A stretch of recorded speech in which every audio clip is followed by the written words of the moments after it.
خبر یہ ہے کہ وزیر اعلیٰ سہیل آفریدی کے خیبر پختونخوا کے سیاسی قائدین سے رابطے کے بعد اسٹیبلشمنٹ نے بھی ان سیاسی رہنماؤں سے رابطے شروع کر دیے ہیں اور ان سیاسی قائدین سے کہا جا رہا ہے کہ آپ وزیر اعلیٰ کے گرینڈ جرگے میں شرکت سے گریز کریں اور ہمارے ساتھ تعاون کریں۔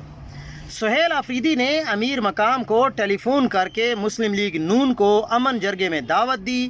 پروگرام میں امیر مقام نے کہا ہے کہ ہم پی ٹی آئی کے ساتھ بیٹھنے کو تیار ہیں، اگر صوبے میں ایسے امن آتا ہے تو کیوں نہیں بیٹھیں گے۔ قبائلی عمائدین سے فیلڈ مارشل صاحب کی ملاقات میں صوبائی حکومت کو مدعو نہیں کیا گیا۔ سہیل آفریدی نے اپنا جرگہ بلا کر تمام مخالف سیاسی جماعتوں کو جمع کرنے کی حکمت عملی اپنا لی۔